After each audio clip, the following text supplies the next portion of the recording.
Welcome to the Science for Sport podcast, where we dive into stories and insights that drive peak performance. Join us as we uncover the secrets behind the science of success. Here's your host, Richard Graves.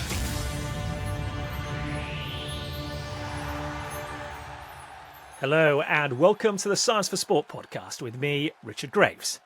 After what has been unquestionably a successful summer for the England women's football team, which saw them successfully defend their European Championship crown, on this edition of the Science for Sport podcast, we're taking a look at what it takes to be a successful professional footballer in the modern women's game.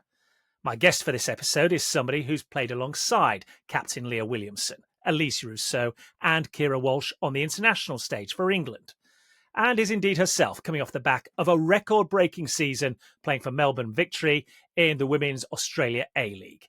Ellie Wilson has experienced the highs and lows of being a professional footballer, so let's hear from her now. Unlocking sports science to push the limits of human potential. This is the Science for Sport podcast.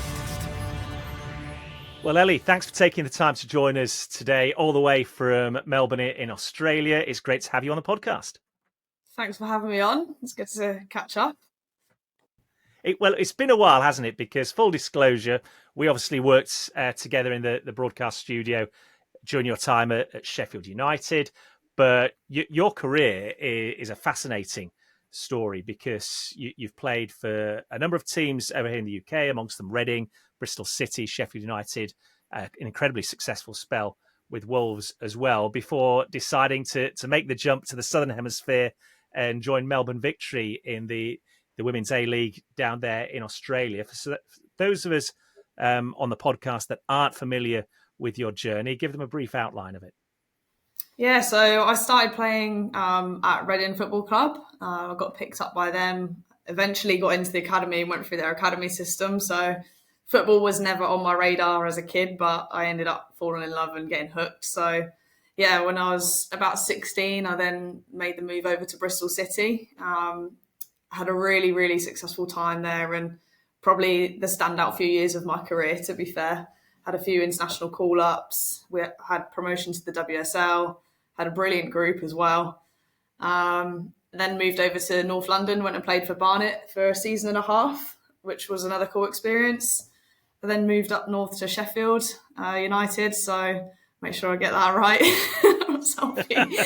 Oh God, I don't even want to say what will happen there if I get that wrong. But yeah, Sheffield United was 3 seasons of my career. Had a really good time there as well. Great club. And then went to Wolves for a season, hoping to get them promoted, but it didn't work out that year. And after that, I thought, I fancy a change of scenery. I'm half Australian from my dad's side, so yeah, I knew Aussie was on my radar from being young, and I made the move over to Melbourne Victory. So yeah, I've been all over really. Well, it's quite the journey, as I say, and it coincides with a time when women's football, particularly, as well as women's sport in more general terms, has had an enhanced profile, greater media scrutiny, greater investment. How does that reflect in your experience, though? Because obviously for a long time, football was seen as a predominantly male-dominated arena. That has changed markedly with the success that the England Lionesses have enjoyed over the last 4 or 5 years. How has that translated, though, to just the ladies' football and a professional arena as you've experienced it? Yeah, I think the most noticeable thing for myself as a player is the amount of interest around the game. Fans come into games and the attendances are growing, and with that, becomes a more professional environment in the most part. It's great to have the interest and more young kids come into games. I've noticed that it's probably hits a different demographic to the men's games in terms of people that are attending.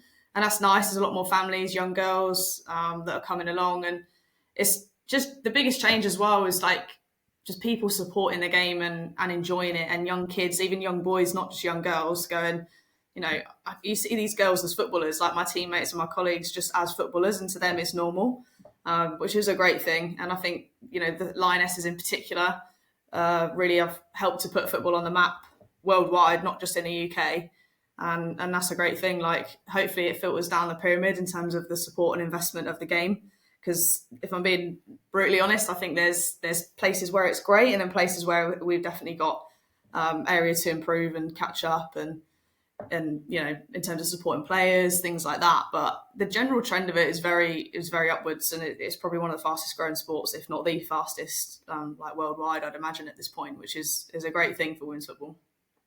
Well, that's one of the aspects particularly I wanted to ask you about, because we know in the men's game, boys are picked up from a young age, taken into the academies that clubs have and go through the system now. You touched upon your own experience of starting at Reading, but you were rejected on multiple occasions before finally being taken on board with the Reading Academy, and then, as you say, progressing through and going to different clubs. How does the support network compare in your experience? Because it's great having the investment, it's great having the media scrutiny, but the infrastructure's got to be in place as well, hasn't it, to benefit the individual? Oh, absolutely, yeah. Like I say, it was very amateur when I was coming through. Like, it took me 4 years to get into the academy, which is absolutely not a reflection on the system. That's me and my inexperience, but we got there in the end. But yeah, like, even when I think back to when I was sort of between 12 and 16, it was just you turn up twice a week, maybe 3 times a week. You have support, like your physios, your coaches, things like that.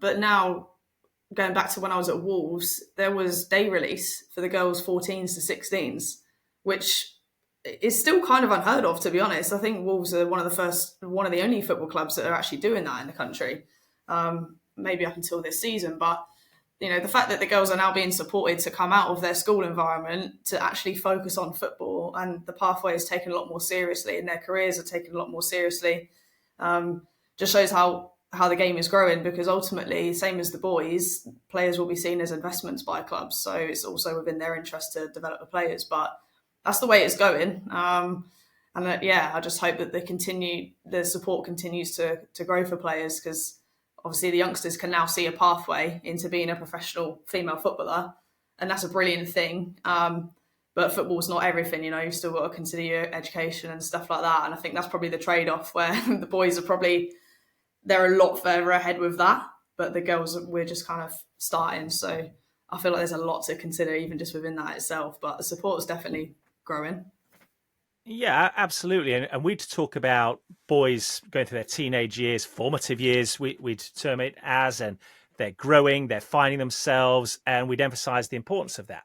Well, that's not the exclusive domain of male athletes. It equally applies to females as well. When you go through your teenage years, biologically, obviously, you're changing. Physically, you're changing. Mentally, there needs to be support as well, I'd imagine. These are really important years. Yeah, exactly. And like you mentioned, especially when you're going through that developmental stage, like in your early teens, there's even more need for that sort of support and direction. But from my experience as well, like, I'm not going to say I'm a senior player, like, not just yet, but you're always developing. You always need that support. Like, for me, the pressure and the expectation and the demands of women's football are increasing at a rapid rate, and the support needs to increase alongside that, in proportion to that, no matter what age you are. But obviously, with the potential that the game's got, it's really important that we focus on the youngsters and developing that for them too. We definitely can't say you're one of the experienced veteran players, Ellie. You're at the prime of your career now, but by general consensus, we'll stick with that for the time being.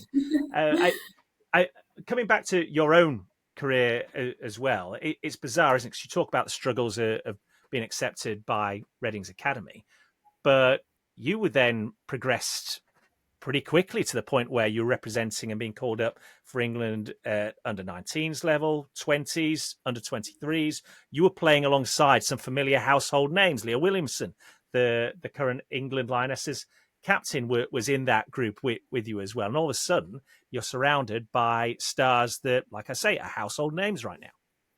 Yeah, it's crazy, to look back at it. Those experiences were invaluable, really. Really exciting time in my career, those few years. And I think it happened when I was at Reading. I was in their college system. So you go back to support, I was playing football every day. Like alongside doing my A-levels, I was on pitch in the morning, studying through the day, and then I was on pitch in the night time with the first team. And I remember actually wanting to go over to America at that point because that was kind of my next step, thinking I want to get into the international setup. That's probably what I need to do. And then out of nowhere came a call up into the under-19s. So I kind of thought, oh, well, I'll stay here and just keep developing then. So that's what I did. And when I moved over to Bristol City, it was just a really good opportunity. As I think I was about 17 to just like progress, develop, find my feet in a new environment, and all that stuff. So yeah, I had some class experiences. Like we went to the Euros. We just narrowly missed out the 2020 World Cup in Papua New Guinea, which is crazy. Like the team we had was unbelievable. Like we had, like I say, Ellie Wilson was in there, Molly Bartrip was in there playing WSL, Millie Turner. I can't even think now. The younger age group was like Russo, Hempo, just some real top quality players around that kind of like age group. So yeah, it's exciting. Gabby George, another one. Is there an element right now when you see the success, and obviously we're all delighted to see the success the Lionesses have enjoyed in the last 4 or 5 years, when you think, well, I was around that group. You clearly have been successful in your own career, but could I have been part of this now? Could I be there? Yeah, like there is, like I guess there is always that side of it. I think everyone's career takes some different paths. Like, I think back to when I moved to Sheffield United, I started so strongly. I was so excited for that move. We were trying to get promoted that season. They just missed out to Villa the year before. And then I did my ACL at Christmas. And I just remember thinking as a 22, 23-year-old, if that hadn't have happened, what might my path have looked like, because you miss a long time. I think I was out for 13 months, which is challenging, and it's a long year as a footballer to not be on the field for. I remember seeing like your teammates are progressing and you're kind of in the gym, and like that was really, really tough. So yeah, there was that. I remember we actually, I think England put a pause on the under-23s at that time as well, which was my age group. So it was kind of, I remember asking the coach, well, what next then? Like, what do I do? Like, I'm 20 years old. And they said, you either got to get into the seniors or like there's nothing really there for you, which was kind of brutal. But I guess, you could argue it worked out because the girls are doing really well now that they're still in the system. So yeah, I don't know, decisions that kind of either go your way. But for you personally, that's like a double whammy, isn't it? Because you get told that what you see as your natural progression at international level has suddenly been chopped off at the kneecaps type of thing. Equally, you've just told us that you were out for 13 months with an ACL injury. Well, the common held belief now in male sport is that if a player has an ACL injury, you're looking at 7 to 9 months probably before you're back. Well, that's markedly quicker than you experienced. Yeah, I had a couple of I wouldn't go as far as saying complications, but it was just slower than expected. Like I was driven to get back in 9 months. I was very strict with it. I had my calendar out and all that, and I knew my return date. But yeah, it just didn't work. Like your body, says otherwise. But yeah, I guess things happen for a reason sometimes, and you just got to suck it up. Like injuries are part of the game. One of my teammates at the time, we actually had ACL surgery on the same day with the same surgeon. So there was that constant level of comparison. And I remember she made it back pretty much bang on 9 months. And I didn't know it at the time, but another 3 or 4 away. So yeah, it's tough. That must have been hard. Yeah, it was. Like, I remember at the beginning, I was moving a lot more freely. Like she was stuck in a brace, couldn't get full extension, couldn't walk, and I was, off crutches a lot earlier. So I'd kind of gone like that in the first 3 months, and I felt bad walking in when she was on crutches still. I thought, I feel really, really tight about that. But then it went the other way. She ended up running way before I did. So it's just you can't really predict how your body's going to respond at certain phases of a rehabilitation like that. Yeah, absolutely. And people watching this podcast on YouTube will notice you've currently got your right arm in a sling. Tell us a little bit about that, because again, it's another hurdle to overcome, isn't it? Yeah, for sure. Yeah.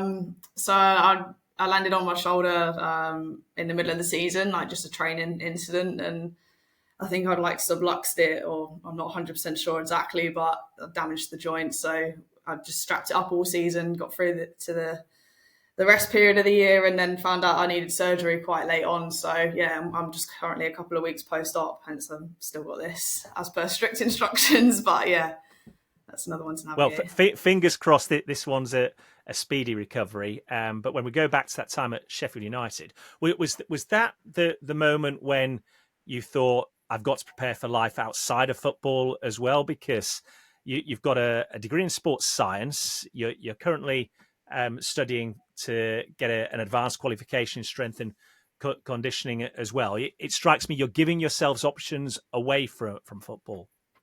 Yeah, I think that was the first time I'd ever really considered it, because I was faced with a lot of time on the sideline, and I thought, oh my God, like if this is it, then what does it look like for me? Like, what does my life look like? You know, if I actually don't get back to playing, which there were a few moments where I was genuinely concerned, I thought, I don't know what I'm doing. Like, I've studied, I've got degrees, but you know, it's about like enriching your life outside of the pitch. You know, speaking to people. Obviously, we worked together on SUTV at times, and I did some media work. And it was the first time I actually ever dabbled in that. Was the game I mentioned I thought I'd be back for that ACL return.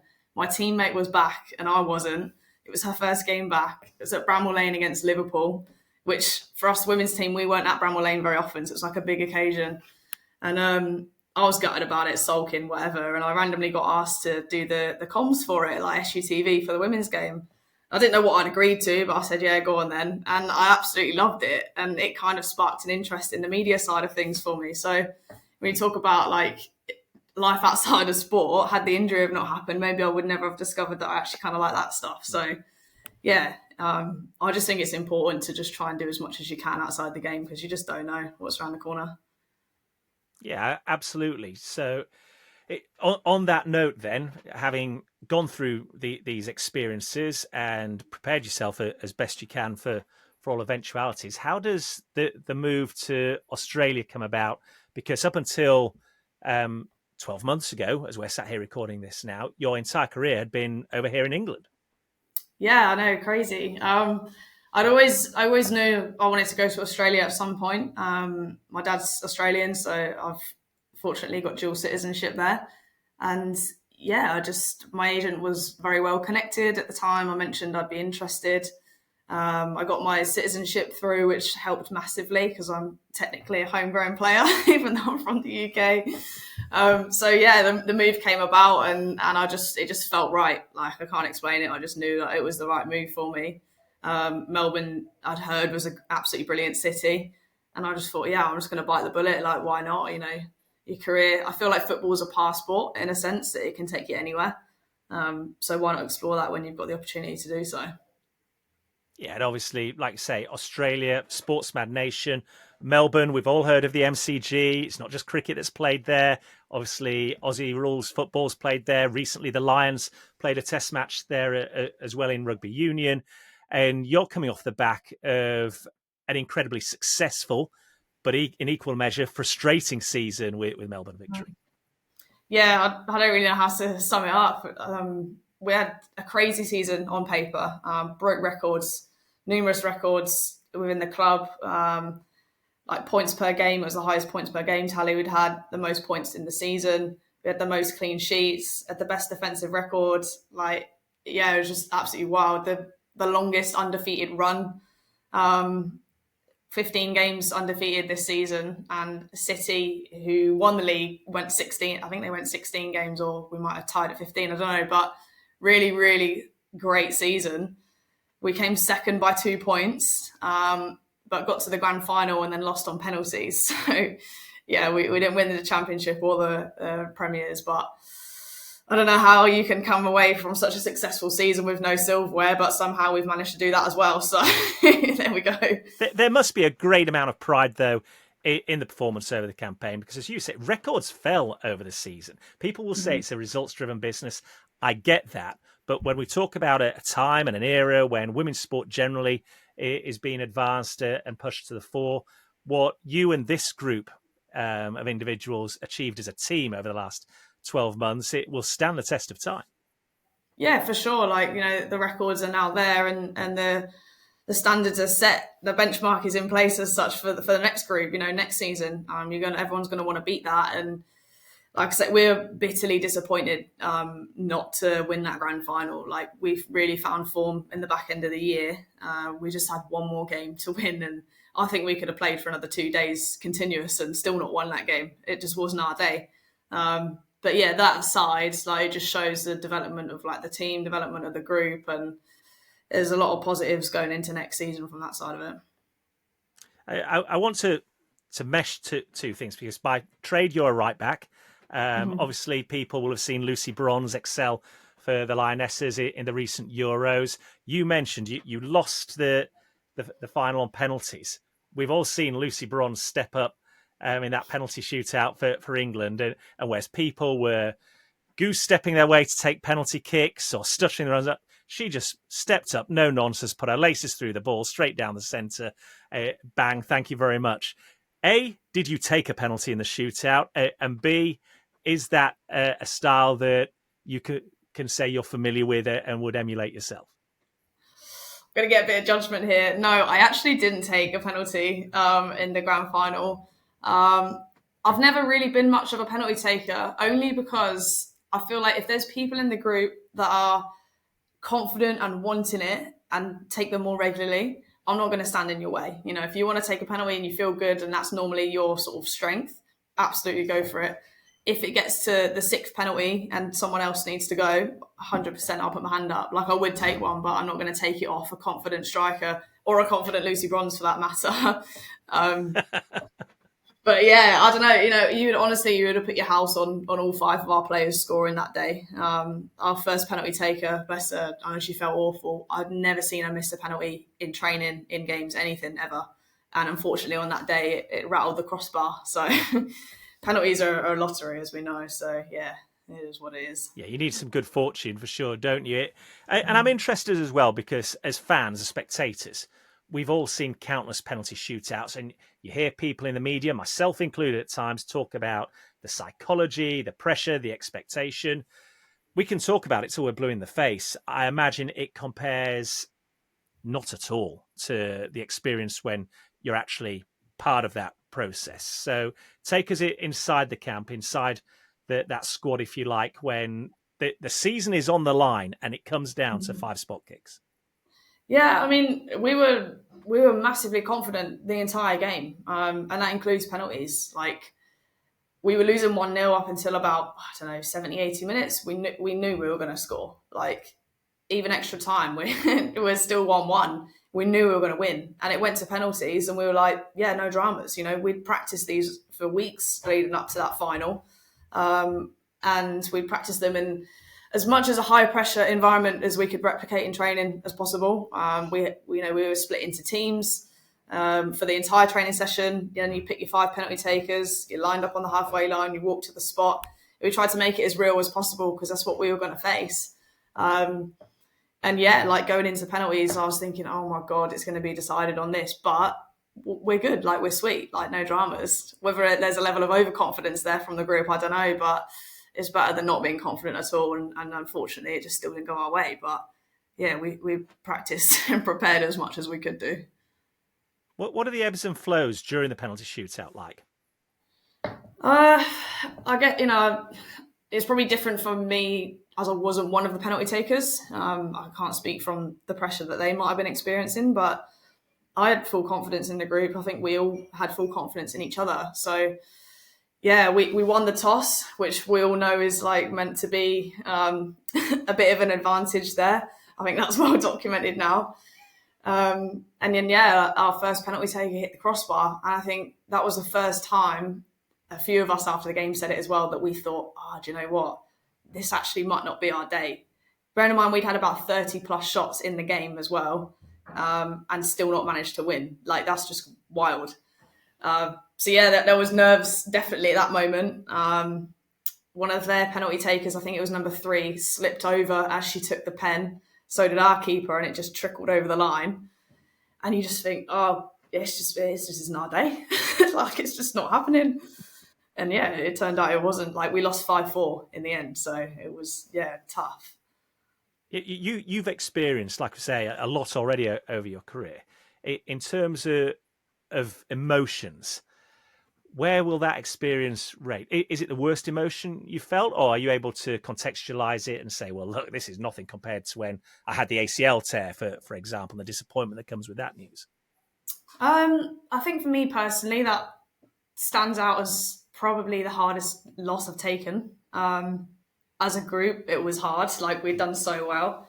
And I think personally, like, I'd had a couple of tough seasons for different reasons.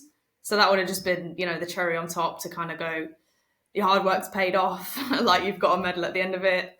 But yeah, it wasn't to be. So definitely took a while, took a few weeks to get over it. Like, I'm not going to lie. But when I look back on the occasion, like, it was a fantastic occasion. It was an enjoyable game. There's definitely positives to take from it. And, I don't know, it's money in the bank, isn't it? It's an experience. Like, it is football. So many people said to me after, it's football. And I was like, nah, it's not just football. Like, I'm fuming. Like, I was so upset. I was just like, it's not football. That's not how it was meant to go. But yeah, now having watched the Euros and seen other games and sat back and reflected a bit, I'm like, we did everything we could. I came away from that game thinking I could not have given anything more. And I don't think any person on the team could have done that day. And sometimes it's just not your day. I love that attitude, because that is sport. It is passion. It is disappointment. It is drama. It's excitement. It's elation. It's all those emotions wrapped up into one. And I guess for anybody that's played sport at any level whatsoever, when they hear you talk it in those terms, when you're able to break it down, that's why we play the games, isn't it? Because for as low as you'll feel at that point, when you climb the mountain, it makes it all the sweeter. Yeah, that's it. And it's experience. Like, sometimes it's positive experience, sometimes it's a learning experience. And in that moment would have given anything for us to have come away with something there. It would have been the real cherry on top of an unbelievable season. And over here in particular, the final series is more of an achievement if you win that than the league. So we would have had, the one up on City as well. Like, it just would have been perfect. But yeah, it's all part of the game. It's all part of sport, as you said. And I think I wish I could have seen that and told myself that in the first few weeks after experiencing that loss, because it was a real tough one to take. But yeah, I don't know how else to put it in perspective other than that. You just got to go again, and use it as hunger for the next round. Well, let's flip this conversation on its head then, equally with the teams you've played for, the various experiences you've had in your career to this date. What stands out as being one of, if not the best moment? Best moment. I think the final series, I know it's not a particular moment. In fact, yeah. So we played in the semi-final, you play home and away here. So we played against Adelaide. We won our first match quite convincingly 3-1, but of course it's aggregate score. So we had to win the next game at home. When that final whistle went, we won the game 3-1 again. That was just an amazing moment. Like, as a group, we'd made the final. We were absolutely on a roll. It was so enjoyable. And that was probably the best I'd felt in terms of highs after a game. Like, it was just, the vibes were immaculate, let's say. Like, it was so good. And then knowing that we had a huge grand final coming up at home in front of home fans was like, the thought of that was so exciting, as well as, the excitement having just won the game. So yeah, I think my most memorable games are definitely this season. There was also the promotion winning game, Bristol City against Everton. I always mention this, absolutely crazy game. Like, we conceded a penalty late on, the keeper saved it, we won 3-2 and got promoted to the WSL. It was one of them games where, like, everything happened. It was like fireworks going off, some randomer ran on the field. You just couldn't write it. But yeah, we came away with a win, and I think that definitely stands out in my career. Given what you've just said there, then, in terms of arenas you've played in, stadia, atmosphere, what stands out there? Would it be the finals this time around with Melbourne, or do you go back to an occasion like that at Bristol City when, again, so much on the line, but this time it goes your way? Yeah, that one was, the one with Bristol City was crazy. It was a really good achievement as well. So we'd had I think we had about 10 weeks leading to that game with no fixture, or 8 or something. There's a lot of pressure going Which into seems it. Astonishing, doesn't it, in the modern day and age? Yeah, crazy. And even now that wouldn't happen. It just goes to show that was around, I think it was 2017, 2016. You'd never, ever get that kind of gap now in the WSL 1 or 2. But we had this crazy lead in, so the pressure going into that game was up and down and up and down. Like, you knew when it was match week because everyone was like, "Oh my god, it's happening now." But yeah, that was definitely up there when we got that result. And then I think the other one I'd say was a fixture at Bramall Lane. We played in front of 14,000 on this particular day, 14,000 fans at the Lane, and that was a great occasion. Really, really enjoyed that. Little moments like, putting in a big tackle and the whole crowd getting behind it. Like, I just thought these are the kind of fans and size fans that you want to play in front of, every week, like those kind of numbers. So yeah, that was a really cool experience too. Yeah, absolutely. Before we wrap up, if there are young female footballers that want to aspire to having seen the Lionesses, following their footsteps, even parents, coaches of young children that are enjoying football and may have designs on hopefully having a long and successful career in the game. From your experiences, everything you've witnessed and seen and experienced firsthand, what's your advice going forward? Because this landscape has changed beyond all recognition over the last decade, I suppose, hasn't it?